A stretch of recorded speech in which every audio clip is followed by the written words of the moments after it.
Nabi Zulkifli alaihissalam hidup pada masa kekuasaan Raja Ilyasa. Raja Ilyasa ini adalah seorang raja sekaligus nabi yang memerintah secara arif bijaksana. Oleh karena Raja Ilyasa tidak memiliki keturunan, maka ia mengadakan sayembara untuk mencari penerus dirinya. Syarat yang diajukan adalah sang raja pengganti kelak harus mampu berpuasa di siang hari, beribadah di malam hari, dan harus mampu menahan amarah selama memerintah sebagai raja.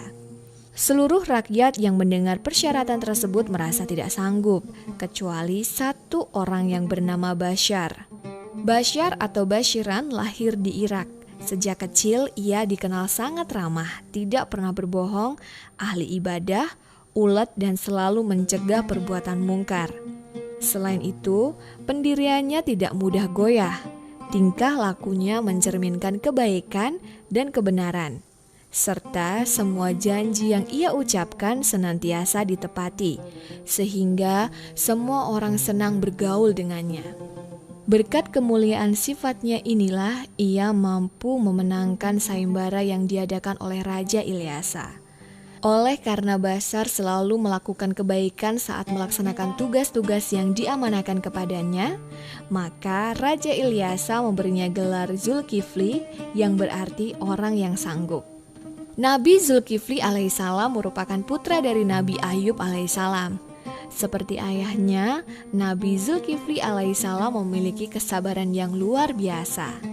Bahkan, setan yang menggodanya pun tak mampu membuat Nabi Zulkifli marah. Quran Surat Al-Nabiyah ayat 85 sampai dengan 86.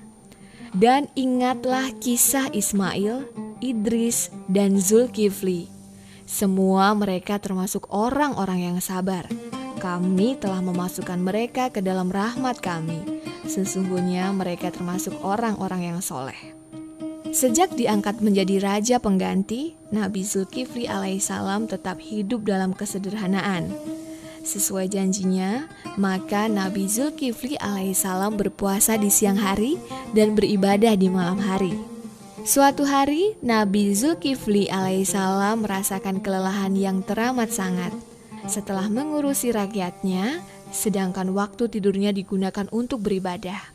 Pada saat itulah iblis mengirimkan pasukannya dari golongan setan untuk menggoda.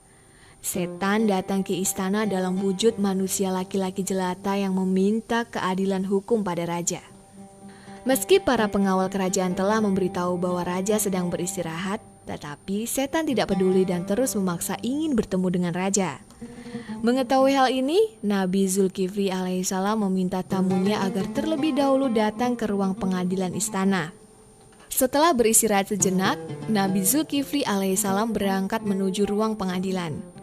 Walaupun sesampainya di sana, tamunya ternyata tidak ada di sana, dan saat ditunggu tidak kunjung datang. Hal ini terulang kembali pada keesokan harinya, dan Nabi Zulkifli alaihissalam tetap tidak terpancing amarahnya. Untuk yang ketiga kalinya, setan berinisiatif langsung masuk ke rumah Nabi Zulkifli alaihissalam dan mengetuk pintu kamar tempat Nabi Zulkifli beristirahat. Tetap saja, Nabi Zulkifli alaihissalam menemuinya hingga akhirnya setan menyerah dan mengaku bahwa ia dikirim oleh iblis untuk menggoda dan memancing emosi Nabi Zulkifli alaihissalam.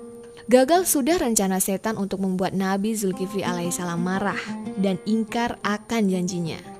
Ujian juga datang dari rakyatnya sendiri. Ada beberapa kaum yang menentang kerajaan dan berencana menghancurkan kepemimpinan Nabi Zulkifli alaihissalam. Pada waktu itu, Nabi Zulkifli memerintahkan rakyatnya untuk turut berperang melawan pasukan kaum pemberontak. Namun, rakyat yang telah ia sejahterakan justru menolak dengan alasan takut mati. Mereka mau turut serta bertempur dengan syarat telah ada jaminan bahwa mereka tidak akan mati di pertempuran. Akhirnya, Nabi Zulkifli alaihissalam berdoa kepada Allah SWT, memohon agar kaumnya diselamatkan pada saat peperangan berlangsung.